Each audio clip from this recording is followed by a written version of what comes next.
Okay, this is important. A witch hunt is currently underway against those who oppose Israel's hideous assault on Gaza, who oppose the mass death and maiming of thousands of innocent people, the collective punishment, the siege, the forced removal of civilian populations, the mass destruction of civilian infrastructure, the bringing of a healthcare system to the brink of collapse. Indeed, against those who believe there will never be a lasting peace which protects both Arabs and Jews alike until there is justice for a Palestinian people who've suffered the longest belligerent occupation in modern times, colonisation, the theft of their land in favour of illegal settlements, apartheid as defined by human rights organisations in Israel and the West. We could go on. Now, cancel culture, we've heard that term bandied around a lot, haven't we? And in response to this video, a lot of, I would describe the usual suspects, let's call them that, shall we, will go, hold on a minute, Owen, I thought you said cancel culture doesn't actually exist. Well, let's be clear, we've always had an attempt in rich countries to silence and intimidate those who either challenge the interests of the wealthy or who challenge the foreign policy of their establishments, or indeed both. Now, most are at least aware of McCarthyism in the United States. That was the late 40s and early 50s, at the beginning of the Cold War, in which those accused of being communists, rightly or wrongly, often they just had a progressive disposition, had their reputations and indeed lives ruined. And that helped, for example, neutralise the power of organised labour in the United States. That was actually known as the second Red Scare at the time, because the first came after Russia's October Revolution, in which we had violent police repression, arrests, mass deportations. Why do I just give that context? Because this has always happened throughout history, and it's often erased in terms of what actually happened, I suppose. Now, we often hear about cancel culture today.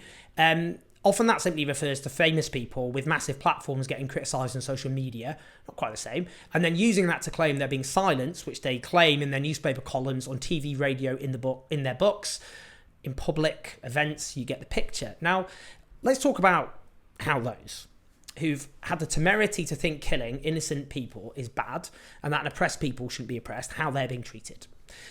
Firstly, there's the tube driver who led a chant of Free Palestine when he had a tube full of pro-Palestinian demonstrators. Let's just listen to this superstar who must be protected at all costs. Free Palestine! Hope you will have a blessed day today. Look after yourselves and give a big shout out to everybody. And keep all those people in your prayers. Have a good day. What happened there is a Sun did a front page splash screaming at him, as did various politicians, and then he got suspended from his job. That's what's happened. Well, I hope and trust his union and his fellow workers are doing everything they can to stand by him. But just a little thought experiment. Let's just think about this. Imagine he had a tube full of people protesting against Russia's invasion of Ukraine, and he had chanted Free Ukraine. Well, you think they'd be outraged, do you? Do you think he'd have been suspended? We all know otherwise. That just would not have happened. Now, let's turn to another example, which frankly I find completely twisted. Michael Eisen was the editor of eLife, a prominent science journal. He's Jewish. He has Israeli family. He shared an article from the brilliant satirical website The Onion. The headline of this article was "Dying Gazans criticised for not using last words to condemn Hamas." An article which rightly damns collective punishment and how anyone speaking about the hideous loss of innocent Palestinian life has to caveat with condemnation of Hamas. Now, he retweeted it with the comment, "The Onion speaks with more courage, insight and more clarity than the leaders of every academic institution put together.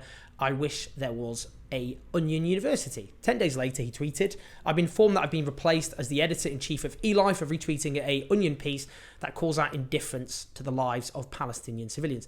This is an absolute scandal. Let's be very clear about that. It is disgusting. It is absolutely appalling. It caused a revolt at eLife. Lara Urban was one of them. She said, "It's with great sadness I have to resign from his eLife editor and early careers advisor after her boss, of course, Michael Eisen, was fired." And she said for using his freedom of speech to stand up once again for the people who were silenced, and had a bigger statement than that. Now, here's some other outrageous examples.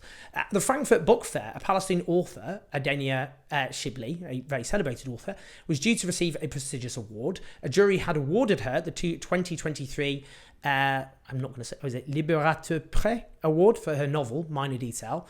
That was cancelled, that event. It was also claimed on Semaphore that well, it wasn't claimed, it happened. MSNBC quietly took 3 of its Muslim broadcasters off air after Hamas's attack.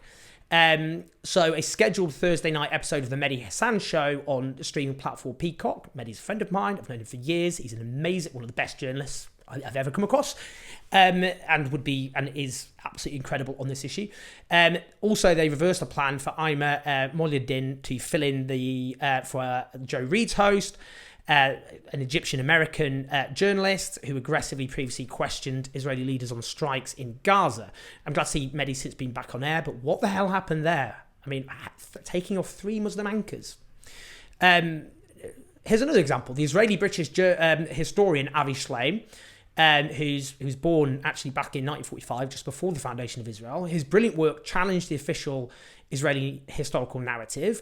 Benjamin Netanyahu's followers, to say the least, are not a fan of his work. His lecture on the formation of the State of Israel at Liverpool Hope University was cancelled.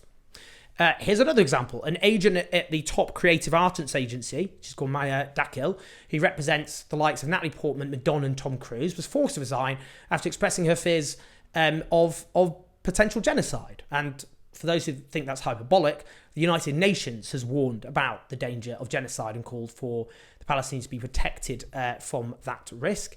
Conferences at the United States have been banned. For example, a major Palestinian campaign organisation, the US Campaign for Palestinian Rights, they had a long-standing planned event in Houston. Their main speaker, the Congresswoman Rashida Tlaib, she's the first woman of Palestinian descent elected to Congress, one of the first two Muslim women, the other, of course, being Ilhan Omar. It was cancelled after the Orthodox Jewish Chamber of Commerce pressured Hilton Hotels into cancelling it and trying to portray it as a Hamas front. Absolutely outrageous. Palestine Legal in the US have said they spoke to people being fired from their jobs for sharing social media posts or signing statements that support Palestinian human rights. On Friday, the Pulitzer Prize-winning novelist Viet Tan Nguyen was supposed to speak at a major literary festival venue. The talk was abruptly called off, apparently because of an open letter he'd signed about the violence and destruction in Palestine, as well as his past, support for the boycott, divestment and sanctions movement against Israel. In Ireland, an Irish woman was sacked from her job after an Israeli tech firm for her pro-Palestinian sentiments. In Israel itself, huge repression. The courageous ultra-Orthodox journalist Israel Frey, who said Kaddish, that's the Jewish prayer for the dead, for victims both of the Hamas massacre and Palestinians being killed in Gaza. A mob turned up to his house and threw fireworks at his home, forcing him into hiding. Activists from the Jewish Arab peace movement detained just for putting up posters calling for Jewish Arab unity and peace slogans. Detentions across the country, people being fired, with even expressions of sympathy for Palestinian kids being described as sympathy for Hamas. The academic Yuri Horesh suspended from his academic job in Israel for supporting Hamas in quotes, a total lie, no hearing, removed from the college's website for opposing the horror unleashed against Gaza. I'll have a separate interview, if it's not already up, with Yuri Horesh about his experience.